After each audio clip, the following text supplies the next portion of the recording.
Hi everyone, it's John Heath here again for Milton Rose Learning with another Let's Learn video on the romantic poem Lines Written in Early Spring by William Wordsworth. A beautiful, beautiful piece.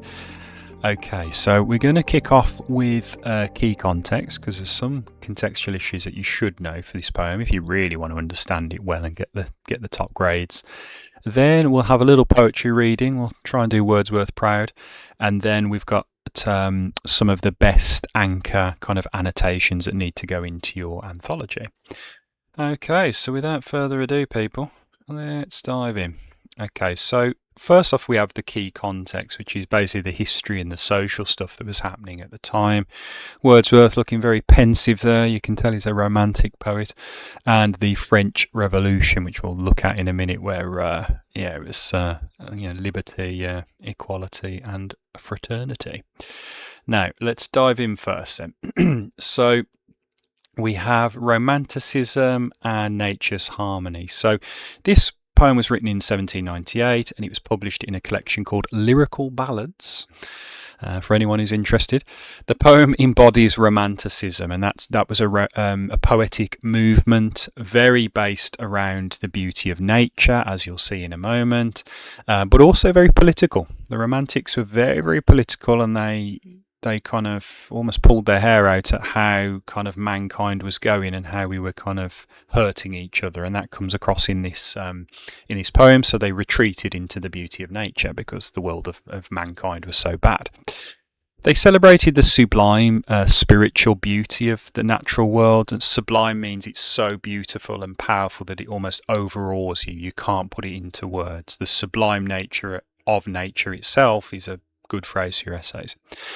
And they viewed nature as a living, interconnected force of pure joy and peace. For the Romantics, nature was pretty much everything. Let me put it that way. Then politically, at the time this poem was being written, the French Revolution was happening and what was called the Reign of Terror. So Wordsworth initially supported the French Revolution's ideals of liberty and equality because basically the people rose up and they executed the reigning monarch with guillotines and things like that, these blades that kind of slice down. But the French Revolution started with really nice ideals, but it quickly descended into what's called the Reign of Terror, which you can Google that. And the subsequent violence and tyranny of the Reign of Terror left Wordsworth deeply disillusioned with human politics and conflict. He was like, yeah, it started good, but look how it's ended up.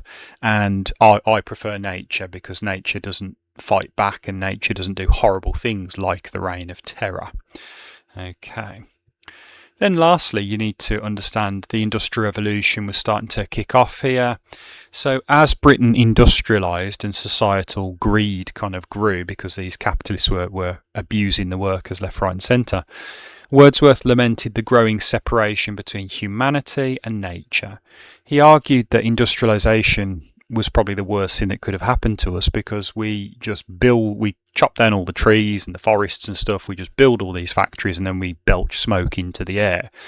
So he's critiquing society's destructive greed and the moral corruption through the repeated refrain. A repeated phrase in a poem is called a refrain, and a refrain in this poem is what man has made of man. What have we done to ourselves? Basically, we're just abusing ourselves in this Industrial Revolution. Okay, those are three of the best pieces of context that you want to definitely tease out when you're writing on this poem. Now, shall we have a little poetry reading? Why not? Okay, so this is the poem, and you just want to get a feel for the sound and the phonology of it. I'll do it 3 stanzas at a time. I heard 1,000 blended notes, whilst in a grove I sat reclined. He's sitting down in a nice little kind of almost mini forest in some ways. In that sweet mood when pleasant thoughts bring sad thoughts to the mind, to her fair works did nature link the human soul that through me ran. So he's reflecting on the beauty of nature. And much it grieved my heart to think what man has made of man. So then he starts thinking, yeah, this nature all around me is beautiful. But then he starts thinking about, but what about the human world where we kill each other and abuse each other and just, we're not very nice really in humankind.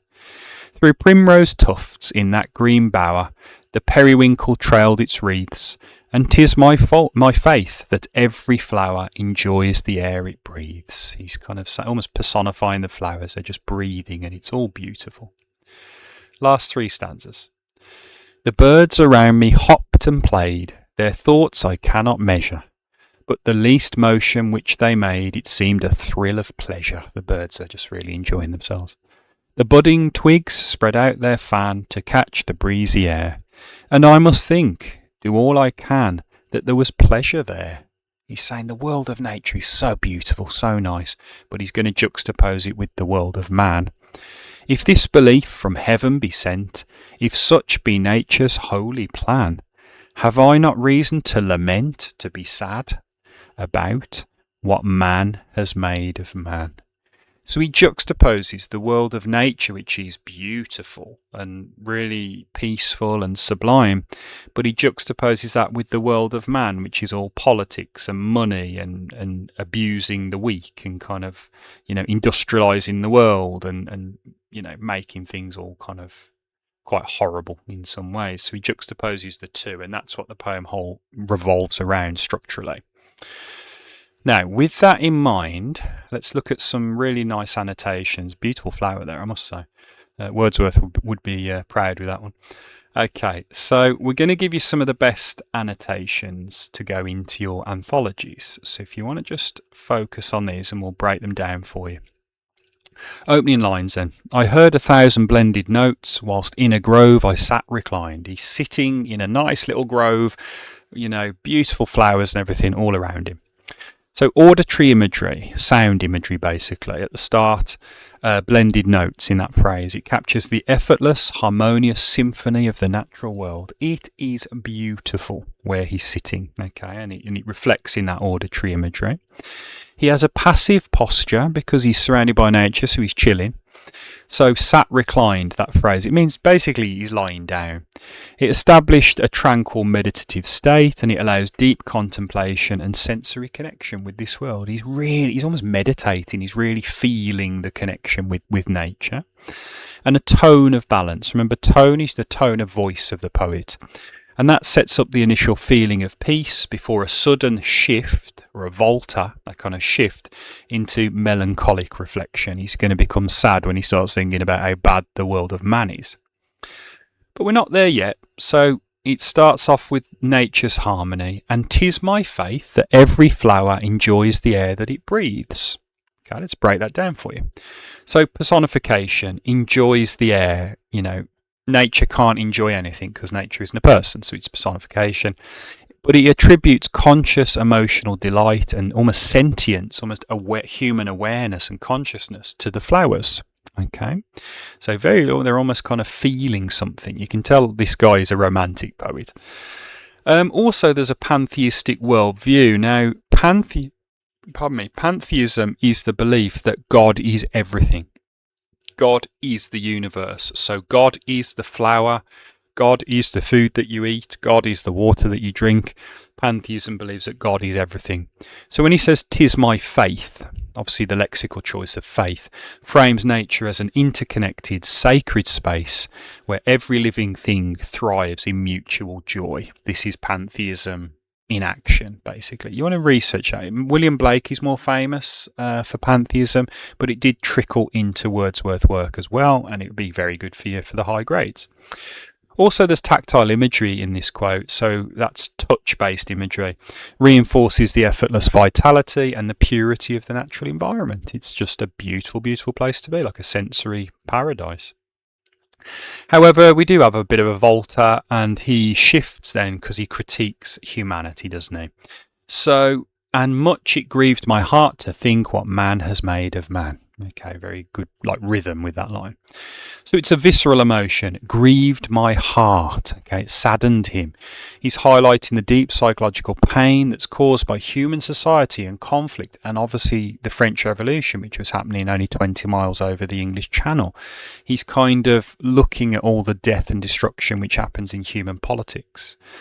There's a juxtaposition and the contrast, as I've said. It directly opposes the harmony of nature, which is exquisite and sublime and beautiful, with the cruelty greed and destruction of humanity. Okay, mankind is evil and capable of horrific acts, but nature is beautiful and capable only of providing beauty. Okay, so the universal critique there, what man has made of man, that refrain, points to societal corruption, industrial separation, because we know the context now, don't we, about the Industrial Revolution, and the political violence of the French Revolution, which brought only death and destruction. Then the closing lines, have I not reason to lament, to be sad about what man has made of man? So it's a rhetorical question. It directly challenges the reader. It's political. It turns a personal reflection into profound moral demand, as we know. It's a refrain, as we know as well. So it repeats a central critique to leave the lingering, haunting echo of human failure. That's a lovely phrase, a lovely way of expressing his critique here. It's an echo of human failure. Over history, I can't remember the historian or the historical figure who said this, but history is never new. It never kind of repeats, but it does rhyme. And what we mean by that is that human failure just happens over and over and over again. So the French Revolution, where it started nicely and then descended into madness and death, that's happened, for argument's sake, the Soviet Union, where it started with laudable intentions, but ended up with Stalin's purges, where millions of people died. So, that haunting echo of human failure, it echoes throughout history as well. We never seem to learn from our mistakes. Resolution of grief, though, as well, it leaves the reader with a melancholic certainty that humanity has fallen away from nature's peaceful design. Nature is beautiful, and if we stayed in that sense, almost like in the Garden of Eden, dare I say, on religious terms, things would be lovely, but we didn't, and we became grasping and capitalistic, and we industrialized the world, and look at what it's like now. That's what Wordsworth would say. Okay, a very profound way of ending this lesson today, but hopefully that's provided you with a really good jumping off point for this Wordsworth masterpiece. Don't forget to hit the like, subscribe, and do tap the bell icon to never miss another Let's Learn video again, because obviously we'll be returning with some more quite soon. And it just remains to say then, obviously get studying now, lines written in early spring. Hopefully you've enjoyed it. Take care, and we'll see you soon.